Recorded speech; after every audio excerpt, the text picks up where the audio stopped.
If you want a great smartphone that isn't the size of a piece of toast, your options are limited. And really, flagships with around a 6-inch display diagonal are about as small as you're gonna get since Apple dropped the mini iPhone.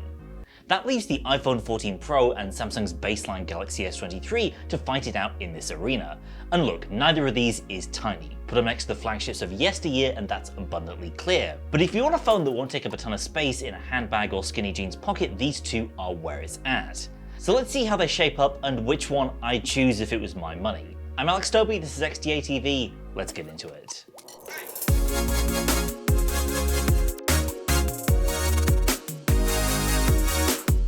This is a video all about small phones, so which of these actually is the more compact? It's really close, but the S23 in fact has the slightly smaller footprint of the two, along with being a fraction of a millimeter thinner and noticeably lighter. The iPhone definitely has more heft to it too, on account of its stainless steel sidewalls versus the aluminium of the Galaxy. It definitely feels more substantial, but also has a fair bit of extra bulk. I'm kind of torn here in terms of the ergonomics, but I do feel like the ever so slight curve of the S23 sidewalls and the lighter weight do make it a touch easier to one-hand than the iPhone. The design language of the Galaxy S23 is intentionally minimalist, but I think Samsung has drifted a little too far towards the dull end of the spectrum with its current aesthetic. That's definitely not helped by Samsung's choice of colors this year for its flagship phones. Even the S23 Ultra looks fairly plain these days, whereas the iPhone's more polished sidewalls and pronounced finely crafted camera modules are more visually distinctive. Being high-priced flagships both offer excellent displays, two of the best flat 120Hz AMOLED panels you're likely to find in a phone in 2023.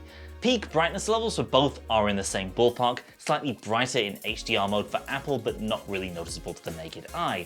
Either way, under bright daylight both performed excellently in my testing, though it's worth pointing out the small win for Apple in the form of a rear-facing ambient light sensor, which can help it adjust more accurately to the entire lighting environment around you. It's a similar small win for the iPhone in terms of audio quality. The S23 speaker definitely isn't bad, but I noticed more pleasing bass and higher volume levels without distortion from the iPhone's stereo setup. Obviously the biggest design addition this year is the Dynamic Island, a new software feature as much as a hardware change that hangs a lantern on the iPhone's larger display cutout. On the Galaxy you'll obviously get a higher screen-to-body ratio, but without that extra functionality. I'm kind of ambivalent about the Dynamic Island. It's a cool visual addition and it's useful to populate this area that used to be just dead space with actual information, but I don't really miss it when I switch back to an Android phone like the S23. Biometrics too largely come down to personal preference, and I'm not going to say one performs noticeably better than the other, although they do work in very different ways. The iPhone's Face ID is generally flawless unless you're opening a phone at a really weird angle, and in addition to an excellent ultrasonic fingerprint scanner that's super reliable and fast, Samsung also has a more basic version of Face Unlock. And on both, I appreciate that I can hide my notifications until the phone detects my face, though I found Apple was more reliable at detecting my face from a distance, which made it more useful when the phone was propped up in a charging stand. These are both exceptionally high-performance phones with the fastest possible chips in their ecosystem. On the iPhone side, you get Apple's A16, arguably the king of mobile SoCs overall, while Samsung has its own special Snapdragon 8 Gen 2 for Galaxy, which is clocked slightly faster than the other versions of Qualcomm's chip. Realistically, in day-to-day use, you're not going to hit any performance barriers with either of these two phones. And even in graphically intensive benchmarks, there's not a whole lot of difference, though Apple is able to maintain its high performance for a bit longer than Samsung is. Surprisingly, that also applies to battery life.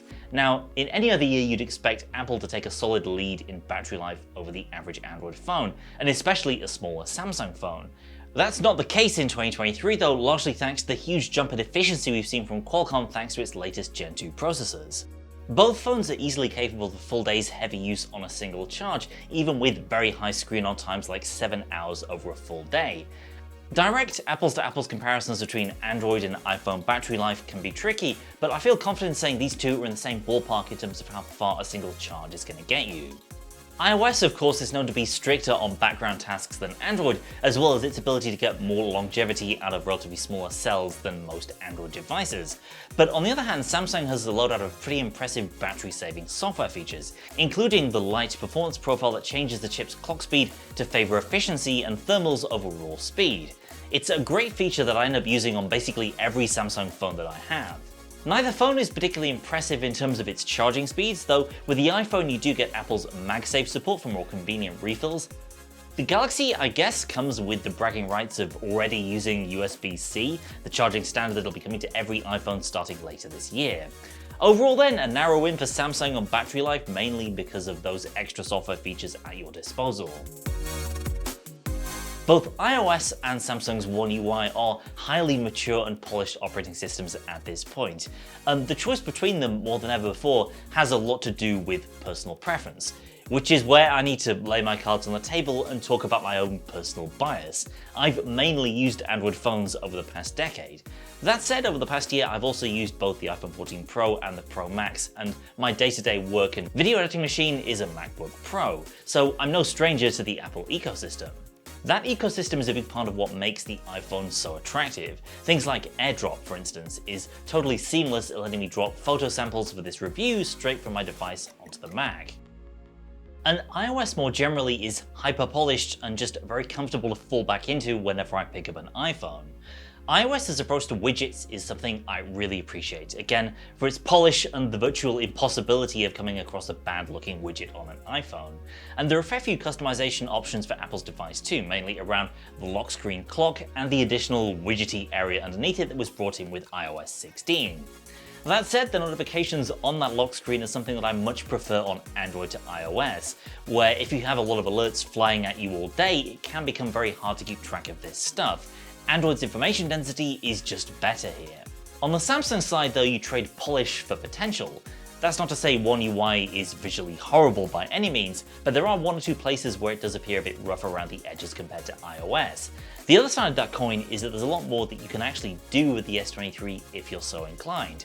Many people will probably never touch Samsung DeX, which lets the phone power a full desktop experience on an external monitor. Same deal with Bixby, or the modes and routines capability that lets you intelligently automate a whole bunch of different stuff. But it's there, it's super powerful, and without any real equivalent on the iPhone side. There's a ton of depth to One UI's feature set just out of the box before you even get to start digging into Samsung's expansive suite of good lock capabilities. That can let you deep dive into theming options or customize the way it takes screenshots or the way the phone handles on-screen keys. The question is, are you all about obsessive customization and getting the most out of your phone, taking advantage of Samsung's huge feature set? Or are you more inclined to trade that for a more polished experience that just works? I'm probably more in the former camp, but after using iPhones so much over the past few months, I can definitely see the appeal of the latter.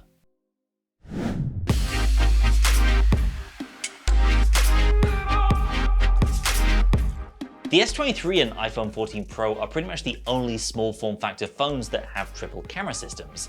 Even other great compact phones like Asus's Zenfone 9 limit themselves to just the two. And as different as they are, it's interesting to see how closely matched the iPhone and Galaxy appear to be in photographic performance. To start it off, the biggest telltale difference I noticed wasn't anything to do with detail or clarity or reliability, but color. Especially in daylight scenes, the S23 produces more cooler looking shots than the iPhone. The difference in color temperature isn't always super obvious, but it's noticeable, especially in outdoor shots in broad daylight. The iPhone in its default color mode kinda tends towards less saturated colors and slightly darker shadows than the Galaxy, though if you prefer a punchier look, there are additional color profiles that make things look more vibrant. And of course you could just drop the photo into Google Photos or Snapseed and bump up the saturation if you want to. It's also evident in some shots that by default Samsung is applying a little bit more of a sharpening effects to its pictures after the fact compared to Apple. Not to a horrible level, but you can see the difference if you go pixel peeping. On paper, Samsung has an optical disadvantage compared to Apple with its smaller 1/1.56-inch main sensor that's a couple of iterations out of step with the cutting edge. In most instances, even in low light, this isn't something that you really notice. Samsung's processing seems to be able to compensate for its smaller sensor, producing nighttime photos that are competitive with the iPhone on all three lenses, especially with the big camera performance upgrade that came in the S23's April software update. But one area where the iPhone hardware advantage really shows is in HDR shots. Backlit scenes like this where the phone needs to take a bunch of different exposures and stitch them together to create the final photo. In this shot, for instance, you can see there's way more noise in the image from the S23, whereas the iPhone does a far better job at reducing noise around the edges of the frame while still capturing plenty of fine detail. Situations like this are kind of outliers though, and for the most part the S23's main sensor is very competitive with the iPhones.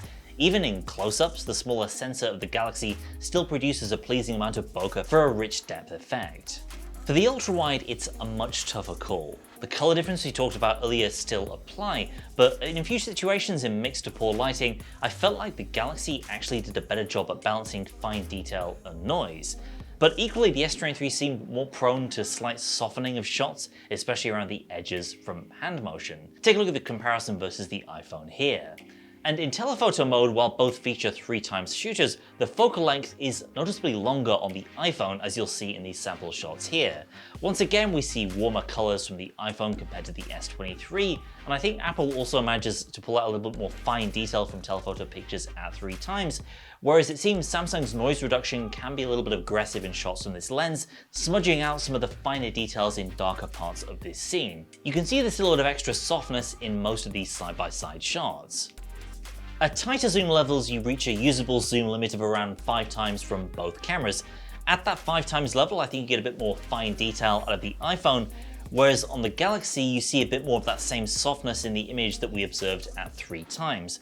Both will be perfectly fine for social media, but drill down to a 1:1 crop and you'll see that Apple is capturing that little bit of extra fine detail versus the slightly smushed image that you see from the S23.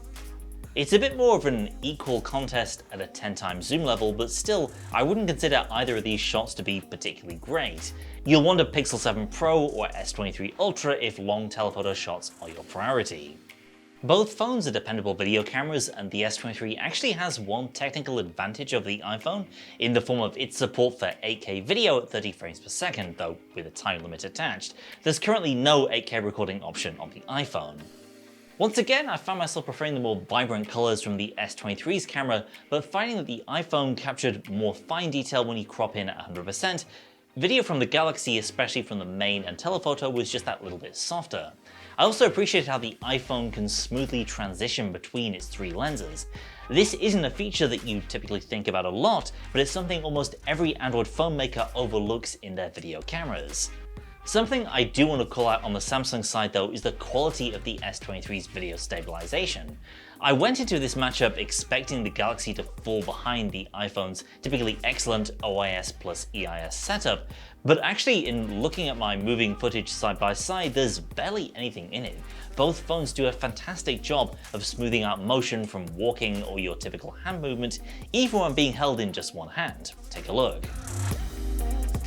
So it's time to pick a winner, and this is a really tough matchup. On the one hand, the iPhone is a bit more expensive, but on the other, it's almost certainly going to retain its value for longer than the Galaxy. Samsung's device is slightly smaller and noticeably lighter, which of course is important in declaring which one is the best small phone. But two key things that swayed me were the camera performance and the software support. Although the S23's camera is fantastic, especially for the price, the devil is in the details. Go look closely and the technical edge of Apple's camera becomes apparent. What's more, while Samsung has guaranteed 4 years of OS updates and 5 years of security patches for the S23, 5 years is about the bare minimum that you would expect from a modern iPhone, and even older models are receiving critical security updates from Apple. So as much as my own personal preference for Android sways me here, I think in this particular matchup, if I was forced to choose, I would go for the iPhone 14 Pro. But that's just me, and there are plenty of valid reasons to pick the S23 as well. So let me know what you think down in the comments. What are your priorities in a flagship phone, and which of these smaller flagships would you prefer? Subscribe if you want to see more comparisons like this, and be sure to check out our S23 Ultra versus iPhone 14 Pro Max video for an alternate take on the Apple versus Samsung question. Thanks for watching, and I'll see you next time.